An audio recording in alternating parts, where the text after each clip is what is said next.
म्हटलं होतं मी माझ्या पत्रकार परिषदेत की 24 तासात झाला नाही तर त्यांचा लढा आम्ही आंदोलन करून करू, पण त्यांचा राजीनामा हा घेणारच. काल सुनील तटकरेंची बॉडी लँग्वेज बघितली. त्यांनी तिथून एका ठिकाणून जेव्हा पत्रकारांनी प्रश्न विचारले ते पळून गेले. तर सुनील तटकरेजींना मी ताबडतोब ट्विट करून म्हणजे माझं मत जे होतं ते मी मांडलं की तुम्ही पळा, पण आता यापुढे तुम्हाला आम्ही ना तुम्हाला सोडू ना त्यांना सोडू, काय वाटेल ते झालं तरी आम्ही लढू. आताच्या घटकेला मी याला पहिला टप्पा मानते आणि याच्या पुढे अनेक गोष्टी होणं बाकी आहे. पहिला म्हणजे जेवढे जेवढे राजकारणी या खरातांकडनं ओशनो जल घ्यायचे यांची नावं बाहेर आली पाहिजेत. रुपाली चाकणकरांवर FIR होऊन चौकशी होऊन, कारण महिला आयोगाच्या अध्यक्षा म्हणून जर त्यांनी केसेस दाबल्या असतील तर त्या सगळ्या केसेसची कारवाई त्यांच्यावर झाली पाहिजे. आणि ही जेवढी नावं आहेत राजकारण्यांची ती बाहेर आली पाहिजेत. महाराष्ट्राच्या राजकारणाला साफ केलं पाहिजे. घाण करून टाकली आहे महाराष्ट्राच्या राजकारणाची. तर मुख्यमंत्र्यांना एकतर आभार, तुम्ही महाराष्ट्राच्या महिलांच्या डोक्यावर उपकार केलेत निर्देश देऊन, पण खरंच सार्कास्टिक बोलणं नाही, पण खरंच आभार की तुम्ही यावेळेस जरा लवकर तरी ते काम केलं. पण याच्या पुढे कुठेही डायल्युशन होणार नाही अशी अपेक्षा करतो. तुम्ही आता म्हणालात की उपकार केले, लवकर घेतला राजीनामा, पण उशीर झालाय का राजीनामा घ्यायला? कारण का 2 केसेस हुंडाबळीचे आले जे मोठे झाले महाराष्ट्रामध्ये, कुठली कारवाई महिला आयोगाने केली नाही, तेव्हाच राजीनामा घेणं अपेक्षित होतं का? आता या क्षणाला राजीनामा देणं खूप उशीर केला का त्यांनी? नाही, प्रश्नच नाही. पहिले जे 2 झाले, वैष्णवी हगवणे प्रकरण असो, संपदा मुंडे असो, गौरी गर्जे असो, कुठेही महिला आयोगाने कुठलीही कारवाई केली नाही. हे तर पुढे आलेले आहेत. याच्या मागे पडद्यामागे कितीतरी ठिकाणी असे हुंडाबळी जातात. महिला आयोगाकडे महिला कंप्लेंट्स करतात, पण आयोग काहीही करत नाही. कारण अशा निष्क्रिय लोकांना, ज्यांना काडी मात्रही अक्कल नसते, काडी मात्रही त्यांना पडलेली नसते, त्यांना फक्त सगळीकडे मिरवणं आणि राजकारण करणं याशिवाय दुसरं कळत नाही, अशा लोकांना यापुढे मुख्यमंत्र्यांनी महिला आयोगावर आणू नये. मुख्यमंत्र्यांना खास मला हा निरोप द्यायचा आहे की याच्या पुढे राजकारणाला आणि आयोगाला लांब ठेवा. याच्या पुढचे जे येतील महिला आयोगाच्या अध्यक्षा, त्या एक IPS ऑफिसर किंवा एक रिटायर्ड जज यांचीच नियुक्ती करा, म्हणजे खरोखर महाराष्ट्राच्या महिलांना न्याय मिळेल. महिला प्रदेश अध्यक्षपदी अजूनही रुपाली चाकणकर कायम आहे, तर त्याही पदावरून त्यांचा राजीनामा घेतला पाहिजे का पक्षाने? आताच्या कुठल्या याच्यावर आहेत? महिला प्रदेश अध्यक्ष नाही, आता तो त्यांच्या पक्षाचा निर्णय आहे, तो सुनेत्रा पवारांनी घ्यावा. पण सुनेत्रा पवारांना खरं तर एक स्त्री म्हणून हे सगळं 3 दिवस बघत होत्या त्यांनीही कुठचाही पाऊल उचललं नाही. खरं तर महाराष्ट्राची पहिली स्त्री उपमुख्यमंत्री झाल्यानंतर त्यांनी महाराष्ट्राच्या महिलांसाठी अनेक गोष्टी करणं अपेक्षित होतं. पण 3 दिवस जेव्हा कळस झाला, सगळ्यांनीच पत्रकार परिषदा घेतल्या, त्यानंतर त्यांनी तो राजीनामा स्वीकारला. पण स्वीकारताना सुद्धा जे दिसलं ते म्हणजे सुनेत्रा पवारांचा चेहरा गंभीर होता, पण पुन्हा एकदा रुपाली चाकणकर जसं मॉडेलिंगसाठी उभे राहतात तसा त्यांनी एक त्यांचा जो फोटो होता तो पोज देतानाचा फोटो बघून मला वाटलं, त्यानंतरचं त्यांचं बोलणं देखील ऐकून त्याच्यात कुठेही विनम्रता नव्हती, एक अहंकार होता. या सगळ्या गोष्टी बघून मला असं वाटतं की त्यांना खरंच एक इंट्रोस्पेक्शन ज्याला आपण म्हणतो ते करण्याची गरज आहे. आता फक्त रुपाली चाकणकर यांच्यासोबतचे अनेक फोटो व्हायरल झाले म्हणून त्यांच्यावरती कारवाई झालेली आहे, मात्र अनेक जे मोठे नेते आहेत त्यांचे सुद्धा फोटो खरात सोबत आहेत, तर त्यांच्यावरती कारवाई झाली पाहिजे का? त्यासाठी तुम्ही लढणार आहात का? ते भाजपचे नेते असतील किंवा सगळेच पक्षाचे मोठे नेते त्याच्यामध्ये आहेत? मी तेच सांगतेय की याच्यात हा पहिला टप्पा झाला यांचा राजीनामा. याच्या पुढे अनेक गोष्टी होणं अपेक्षित आहे. एक म्हणजे हे सगळे जे राजकारणी ते ओशनो जलसाठी गाड्या पाठवायचे, हेलिकॉप्टर पाठवायचे, तिथे म्हणजे उठता बसता शिर्डीच्या नावाखाली तिथे त्यांच्या त्या मंदिरात जाऊन यांचं सो कॉल्ड खरातांचं, त्यांच्या गुरुजींचं, कोणाच्या पप्पांचं, या सगळ्यांचं दर्शन घ्यायचे.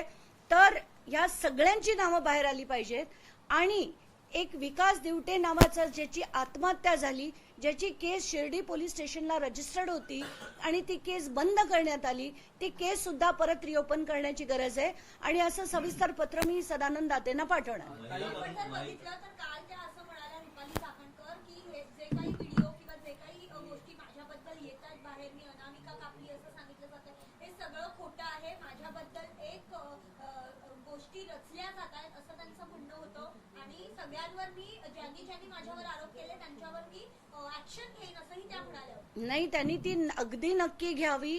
अनामिका कापली नाही कापली ते त्यांचं त्यांनी ठरवावं, सुषमा अंधारेंनी ठरवावं.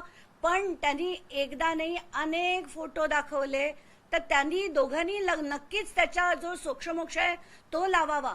पण या ज्या सगळ्या गोष्टी मी मांडल्या हे तिथलं सत्य होतं. तुम्हाला हवं ते तुम्ही करा, हव्या तेवढ्या डिफेमेशन केसेस टाका, आम्हाला काही फरक पडत नाही. आम्हाला महाराष्ट्रातल्या महिलांसाठी जे लढणं, एक स्त्री म्हणून लढणं माझं कर्तव्य होतं, ते मी केलं. आणि अशा व्यक्तीला उचलून फेकून देणं हे प्रत्येक स्त्रीचं काम आहे, जे मी केलं. अनेक नेत्यांचे फोटो समोर आलेत, मात्र दीपक केसरकरांनी स्टेटमेंट दिलंय. ते म्हणतायत की ते जे बोलायचे ते खरं व्हायचं आणि म्हणून लोकांचा विश्वास त्यांच्यावर बसायला लागला. आता कुठलाही माणूस येतो, काहीही बोलतो आणि ते खरं होतं म्हणून त्याच्याकडे असं अंधश्रद्धेने जाणं आणि या ज्या गोष्टी तो करायचा हे कितपत लोकांना पटतंय. आणि असे जर आपलेच नेते जात आहेत हे बघून इतर सामान्य जनतेला वाटतं नाही हा खरंच कोणतरी योगी पुरुष असेल, कारण याच्याकडे आपले नेते सुद्धा जातात. तर आपण या सगळ्या अंधश्रद्धांना, या सगळ्या गोष्टींना कुठेतरी आळा घालणं गरजेचं आहे, असं या नेत्यांना का वाटत नाही हेच मला कळत नाही. हाच मुद्दा आहे की महाराष्ट्राला पुरोगामी राज्य म्हणून बोललं जातं. भाषण करताना नेते अनेक वेळा हा संदर्भ लावतात की पुरोगामी महाराष्ट्रातून आम्ही वगैरे येतो. पण याच पुरोगामी महाराष्ट्रातले सर्वच नेते, मग मुख्यमंत्री आजी असो किंवा माझे असो, सर्वांचेच फोटो यांच्यासोबत पाहायला मिळतात. कसं घ्यावं या नेत्यांचं नेमकं मग काय मनात चाललंय? अगदी आजी, माझी, मुख्यमंत्री, नंतर त्या उपमुख्यमंत्री, ते तर तिथे नेहमीच जातात असं ऐकलंय, नेहमीच त्यांच्याकडनं बरंचसं काही करतात असं ऐकलंय. आत्ताच्या घटनेला मला हाच संदेश द्यायचा आहे की एक तर लोकांनी यांना मी भोंदू बाबा नाही म्हणणार, हे अतिशय विकृत बाबा होते. तर अशा लोकांना सगळ्यांनी समजून घेतलं पाहिजे की अशांच्याकडे कधीही परत जाऊ नका. हात जोडून विनंती आहे की आपला धर्म इतका कमजोर नक्कीच नाहीये. आणि अशा बाबांकडे त्यांनी काल तर एक महंत होते, महंत काळाराम मंदिराचे सुधीरजी, आणि त्यांनी तर सांगितलं जिथे ते म्हटलं जात होते ते मंत्र सुद्धा चुकीचे होते. तर हात जोडून विनंती आहे, असे कॅप्टन, असे बोंधू, असे विकृत अशा लोकांकडे जात जाऊ नका. सरकारांच्या निकटवर्तीय दीपक लोंढे त्यांची एसआयटी चौकशी कसून करण्यात आलेली आणि या चौकशीतून समोर आलेले की त्यांचे व्यावसायिक संबंध होते. या चौकशीतून आता आणखी नवी राजकीय नेत्यांची नावं समोर येतील असं एसआयटीच्या सूत्रांचं म्हणणं आहे. मी दीपक केसरकरांचे एक नाही अनेक फोटो अनेक वेगवेगळे बघितलेत. चंद्रकांत पाटलांचे बघितलेत, तर आत्ताच्या म्हणजे भाजपच्या चंद्रकांत पाटलांचे. तर हे जे सगळं आपण बघतोय, ही सगळे जे मोठे मोठे नेते मंडळी आहेत, धनंजय मुंडे आहेत, चंद्रकांत पाटील आहेत, दीपक केसरकर आहेत, सुनील तटकरे, तर उठता बसता आहेत. चाकणकर तर मला वाटतं त्या सिन्नरमध्येच राहिला होत्या की काय असंच वाटतंय. तर इतके त्यांचे फोटो व्हिडिओ, म्हणजे हे एकदाच चुकून गेलेत की भेट घ्यायला गेलेत असं नाहीये. त्यांचे संबंध सगळ्यांचे नक्कीच होते. तर हे सगळं बघून मला वाटतंय की हे फार गंभीर आहे. हे सगळ्यांची नावं बाहेर आली पाहिजे आणि एक तर राजकारणाला आता या सगळ्यापासून मुक्त करण्याची गरज आहे. हे प्रकरण आतापासूनच सुरू नाही. या आधी काही कॅप्टन खराच्या संस्थांना धरणाचं पाणी दिलं ते 39 लाख लिटर आणि ते मला अगदी महत्वाचा प्रश्न विचारला. जयंत पाटलांनी त्यांच्या काळामध्ये मवियानी त्यांचं जे धरणाचं पाणी होतं ते त्यांच्या संस्थेला आरक्षित केलं. पहिलं तर हे आरक्षण काढून टाका, कारण हे जनतेचं पाणी आहे. जिथे तिथले शेतकरी आहेत त्यांना ते पाणी आधी मिळालं पाहिजे. आणि जयंत पाटलांचं सुद्धा नाव याच्यात अनेकदा येताना दिसतंय. याची सुद्धा सखोल चौकशी झाली पाहिजे. ताई, खरं तर अजित पवार हयातीत असतानाच अनेक वेळेला या प्रकरणामध्ये रुपाली चाकणकर यांचा राजीनामा मागण्यात आला होता, परंतु सुनील तटकरे हे त्यांचा राजीनामा राखून ठेवायचे, दाबून ठेवायचे असा दावा आता करण्यात आला आहे. मला एकदा नाही अनेक प्रकरणांमध्ये प्रत्येक पदोपदी रुपाली चाकणकरांना कोणी वाचवत असेल तर ते एकमेव नाव म्हणजे सुनील तटकरे. त्यांना पदोपदी वाचवणं, त्यांना पाठीशी घालणं, त्यांच्यावर काही न येऊ देणं, ते त्यांना कोणी काही बोललं की चिडाचिडी करणं, हे एकदा नाही असंख्य वेळा आपण बघतोय. तर ही जे पद होतं, आम्हाला रुपाली चाकणकरांशी काही घेणं देणं नाही. ज्या पदावर त्या होत्या, महिला आयोगाच्या त्या अध्यक्ष होत्या, त्या पदाला काही गरिमा असते.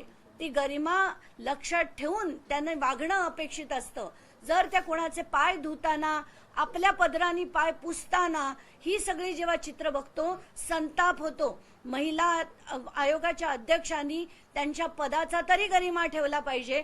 आणि आताच्या घटकेला जे असंख्य व्हिडिओ, माझं तर काल सगळ्यात जास्त संताप पांडुरंगाशी त्यांची तुलना केली म्हणून झाला होता. ते मी सगळ्या माध्यमांना सुद्धा सांगितलं, तुम्ही ही बातमी दाखवा की एक महिला आयोगाची अध्यक्ष जर म्हणत असेल की तुम्हाला आषाढी एकादशीला पांडुरंगाचं दर्शन घेता येत नसेल तर तुम्ही इथे येऊन घ्या, हे पांडुरंग आणि त्या रुक्मिणी. तर इतकं लज्जास्पद असं त्यांचं जे बोलणं होतं, त्यांच्यावर फार म्हणजे 3 दिवस हा सुद्धा फार जास्त कालावधी त्यांना देण्यात आला असं मला वाटतं. चाकणकर म्हणतात की महिला असल्यानं मला टार्गेट केलं गेलं. अनेकांचे फोटो आहेत, त्यामुळे महिला आहे म्हणून मला कुठेतरी टार्गेट केलं गेलं. सगळ्यांचे जे फोटो होते ते सगळे उष्णोजल घ्यायला जायचे.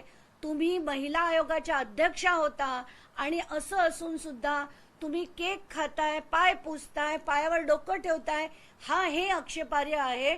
म्हणून तुम्हाला सॉफ्ट टार्गेट नाही, हे टार्गेट केव्हाच करायला पाहिजे होतं. संपदा मुंडेच्या मॅटरमध्ये जेव्हा तुम्ही तिच्यावर शिंदोडे उडवलेत तेव्हाच तुमच्या अध्यक्षपदाचा राजीनामा घ्यायला पाहिजे होता. पण आता तरी झाला. ह्याच्या पुढे महिलांना थोडा तरी आधार मिळेल आणि याच्या पुढची अध्यक्षा चांगली असेल अशीच मी अपेक्षा करते. धन्यवाद. काँग्रेसचे अरविंद शिंदे आहेत, ते म्हणाले की चाकणकरांना राजकारणातून संपवण्याचा प्रयत्न केला जातो. नाही, मला त्याच्यावर काहीच बोलायचं नाही. राजकारणात मला पडायचंच नाही. खरात हे अघोरी पूजा देखील करायचं असं देखील सांगितलं जात आहे. नाही, आताच्या घटकेला मी देखील ऐकलंय, पण जोपर्यंत आपल्याकडे काही ठोस पुरावा नाही किंवा नाही तोपर्यंत बोलणं चुकीचं ठरेल. तुम्ही दैनिकाने सर्वात आधी खरात यांची बातमी दिलेली होती. त्या पत्रकाराला कुठेतरी लक्ष केलं जात असल्याचं आज कळतं. एका वृत्तात याबाबतची माहिती देखील आहे. नाही, याच्यात तर मुख्यमंत्र्यांनी ताबडतोब कारवाई करून त्यांना सुरक्षा दिली पाहिजे आणि त्यांच्या याची जबाबदारी ही आता होम डिपार्टमेंटची आहे. आलतू फालतू लोकांना जेवढे 10 बाउन्सर्स आणि 10 त्यांच्या मागे पोलीस असतात ते काढून द्या आणि अशा लढणाऱ्या लोकांसाठी कोणीतरी तुम्ही बॉडीगार्ड द्या, अशीच विनंती मी त्यांना आता करेन. तुम्हाला असं वाटतं का, सुषमा अंधारे असं म्हणतात की त्यांनाही सह आरोपी करून घ्या चाकणकरांना, तर ते झालं पाहिजे असं वाटतं का? त्यांनी जी प्रकरणं दाबली, कारण तिथे पीडित महिला होत्या, त्या पीडित महिलांची प्रकरणं दाबली आणि त्या विकास दिवटेची जी सुइसाइड केस होती ती बंद केली. खरतांविरुद्ध त्या अनेक जणांना वेळी अवेळी फोन करायच्या, या सगळ्या गोष्टींची चौकशी झाली पाहिजे. आणि प्रायमा फेसी एव्हिडन्स जर अवेलेबल असेल तर त्यांच्यावर तात्काळ FIR करून चौकशी करून कारवाई ही झालीच पाहिजे. म्हणजे म्हणून मी म्हटलं की पहिला टप्पा म्हणजे त्यांचा राजीनामा आणि आता त्यांच्यावर FIR होऊन चौकशी होऊन कारवाई झाली पाहिजे. तरच याला पूर्ण चाकणकर प्रकरणाला पूर्ण विराम मिळेल. नाहीतर खरात प्रकरण चालू राहील आणि चाकणकर त्यातनं निसटून बाहेर पडतील, तसं चालू देणार नाही. बरं, राजीनामा देताना त्यांनी अजून एक पत्र ट्विट केलं आहे. सदानंद दाते यांना त्यांनी चौकशीची मागणी केली आहे. काल तर गंमतच वाटली. त्यांनी काल दुपारनंतर सदानंद दातेंची भेट घेऊन त्यांना जे पत्र दिलं, अरे चाललंय काय बघा ना, तुमच्या विरुद्ध पुरावेचे पुरावे बाहेर येत आहेत आणि तरी राजीनामा देण्याऐवजी तुम्ही पत्र देताय की त्याची निष्पक्ष चौकशी झाली पाहिजे, अमुक झालं पाहिजे. अरे कोण बोलताय आणि काय बोलताय?